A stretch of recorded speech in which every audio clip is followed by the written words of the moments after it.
Hi, welcome to the Deadly Digest, the show about psychos, sadists, and serial killers.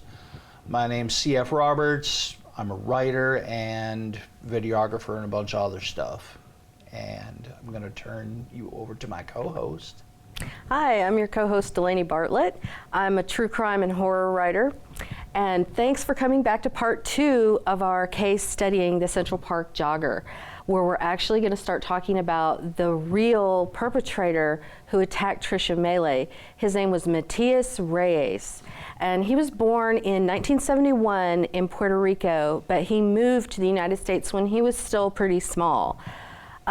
He claimed that he had been sexually abused by some older boys while he still lived in Puerto Rico, and that they threw him into a river. But then later he said he was actually abused by a family member. So, you know, one of the psychologists who evaluated him at his trial said he was not a good historian, so it's hard to know what to really believe. But what we do know is that he was very violent in school. He was tested with an IQ of like 76, and his teachers and like school counselors and things called him mentally disturbed. And when I tell you this next fact about him, I think you will agree with that. He was either kicked out or left home when he was like 15 or 16, and he said it was because he and a friend sexually assaulted his mother. Yeah, so his first attack that we know of was in 1988, and this was a woman by the name of Jackie Herbog. She had been in a church, and he attempted to rape her. He threatened her with a knife and choked her, but she was able to sort of talk him out of it, and so he wasn't able to go through with raping her. So that's the first one that we know of. Now let's fast forward a year to 1989. By 1989, he's 17 years old. He's working at a bodega and living in his van and kind of couch surfing with friends.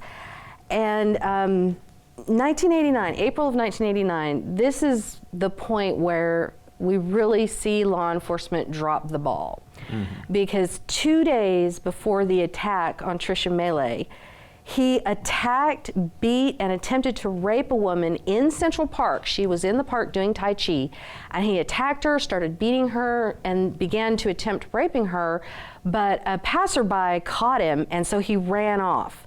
Now, the woman was able to describe Reyes to the police, and one very important detail, he had fresh stitches on his chin, and so the police did go to area hospitals and gave them the description and the fact that he had these fresh stitches on his chin, and Reyes' name came up as somebody who had indeed been to the hospital and gotten these stitches.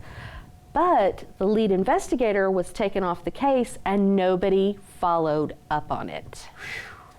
So 2 days later is the attack on Tricia Melee. They found this woman. She had been dragged off the jogging path where she had been jogging. She was found naked, gagged, bound. She had been really brutally beaten. Like 75% of her blood had been lost. He had hit her over the head with a log, essentially. She had multiple skull fractures, and she was in a coma for 12 days. And another like 6 or 7 weeks after that of being in ICU. Like it's really a miracle that this woman lived through this attack. I mean, honestly, if someone had found her 5 minutes later, she probably would have been dead. Yeah. So this was an extremely brutal attack. But again, even though his name had come up in the investigation of the attack of a woman in Central Park 2 days earlier, he was never questioned. They were so focused in on this gang of hoodlums and the Central Park 5, they did not even question him. Yeah. So probably went a few steps toward really scuttling the narrative that they were trying to build, in that Reyes was born in Puerto Rico and passed as white. Right. Yeah. Well, and because they were so fixated on the Central Park 5 and they let Reyes go, he went on to attack 5 more women. So because he was doing this, he got a nickname. He was called the East Side Slasher. Yeah. And so on June 11th, he used some kind of a ruse to get into this victim's apartment. And there he raped her repeatedly and slashed her eyes and her face with a knife. Just a couple days later, June 14th, same kind of MO. He used some kind of a ruse to get himself into the apartment of a woman named Lourdes Gonzalez, who was pregnant, and she had 3 little kids in the apartment with her. He sort of locked the kids in a room while he raped her repeatedly, and then he stabbed her to death. So now he's gone from being an attacker, a rapist, now he's a murderer, okay? Yeah. Then July 19th, he forced his way into the apartment of Amanda Isley, tied her up, raped her repeatedly again, and slashed her face and eyes like he had done to his previous victims. But then he did something really strange. When he left her apartment, he went to a payphone and called the cops to like alert them that she was hurt, which was really strange. And then he had stolen her ATM card. He went to an ATM and withdrew a bunch of money from her account. So he robbed her as well. July 27th, he mugged a woman in the lobby of her apartment building. She said that he threatened her with a gun, but she never actually saw the gun, so it's not clear if he actually had a gun or not. But then, this is what caught him. August 25th, 1989. He broke into this woman's home, raped her, ransacked her house, but she managed to escape. She fled, and she got a neighbor and the doorman of her building to help. The doorman whacked Reyes over the head with a mop and basically sat on him and held him until the cops got there. So that was a pretty cool story. I'm glad they finally caught him. Yeah, it was basically probably just a good shot of competence that prevented him from becoming a full-on serial killer. Oh yeah, yeah, he was well on his way, I'm sure, absolutely. Just if the folks on hand hadn't been so good, or if he hadn't been so bad, yeah, he might have gone on and done more. Absolutely. So he was caught. He confessed to 5 rapes, but not Tricia Mellie's rape. He confessed to 2 attempted rapes and the murder of Lourdes Gonzalez. His DNA was found on 3 of those victims, but again, he was not questioned about the Central Park Jogger, not even questioned. His DNA was not compared to the DNA that was found on Tricia Mellie's sock at the crime scene. So he was sentenced to 33 years to life. At his trial, when he heard the sentence, he cussed out the judge, he punched his lawyer, like he just went crazy. Yeah. So clearly he was mentally disturbed, as they said. Yeah. But Reyes, kind of an interesting tidbit there is Reyes wound up actually knowing or running across Carrie Wise once or twice, a couple of times in prison. First time, he ran into him on Rikers Island where they fought over a TV. Second time was 2001 in Auburn Prison.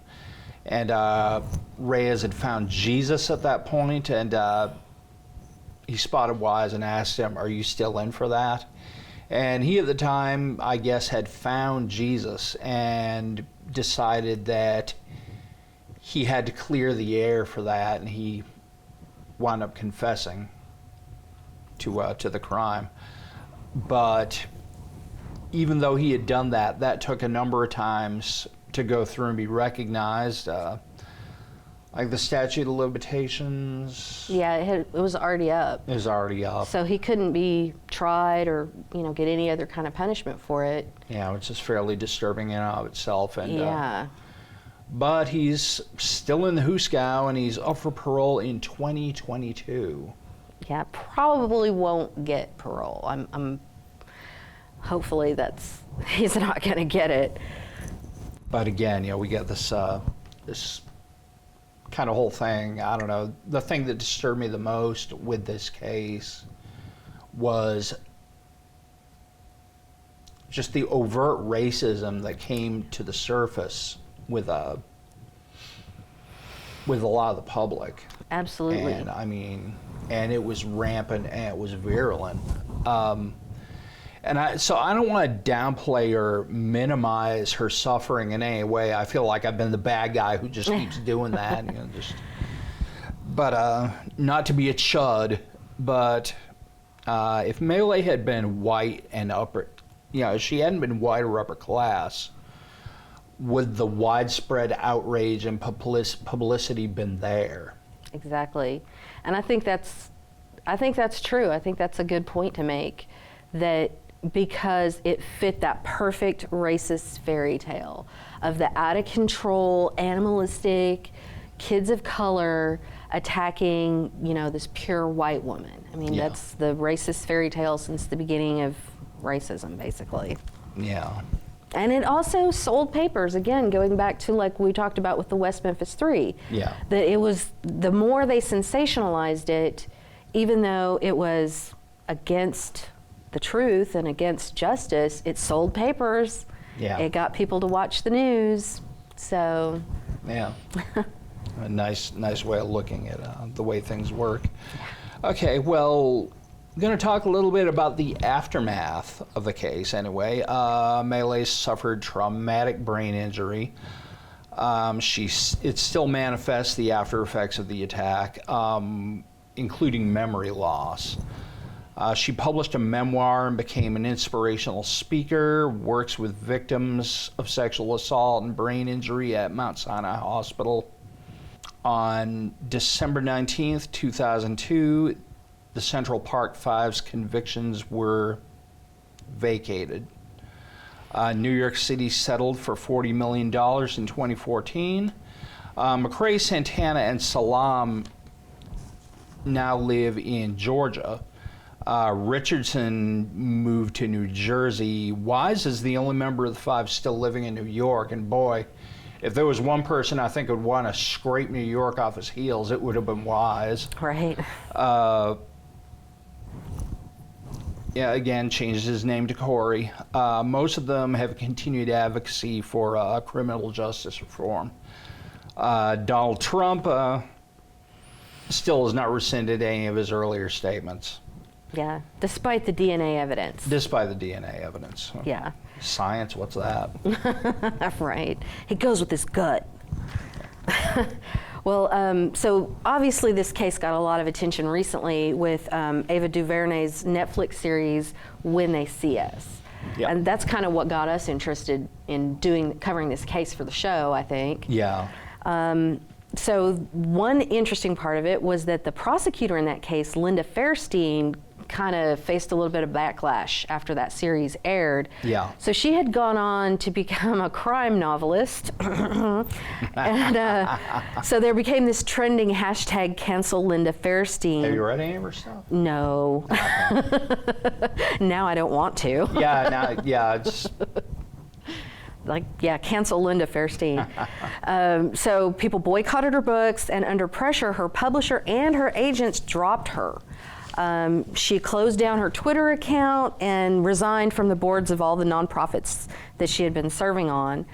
But she still refuses to apologize. She still thinks they were guilty and will not back down on that. So she also said that DuVernay's script was defamatory towards her and that she's considering suing her. But most media law experts don't think that that's really going to float. It doesn't really hold water. So. Mm-hmm. Okay.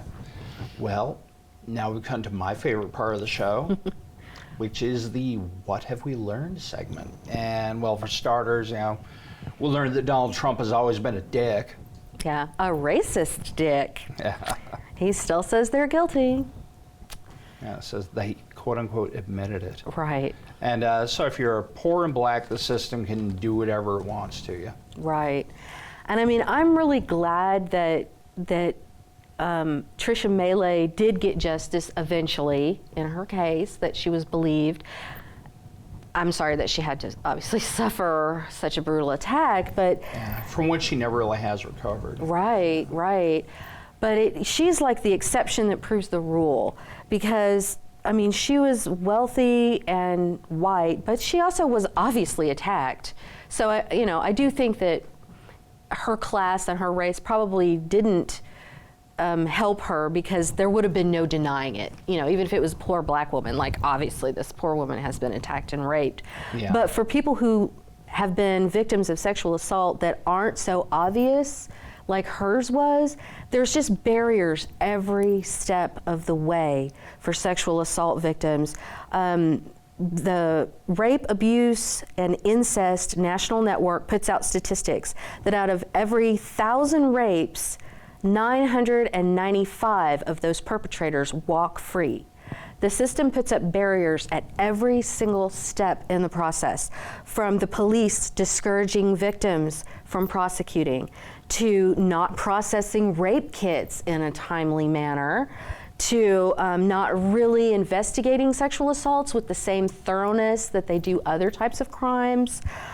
Prosecutors either refusing to charge or letting the perpetrator plea bargain down to some lesser charge, to judges giving them very lenient sentences, like the Brock Turner incident. So every single step in the legal process throws up barriers to sexual assault victims.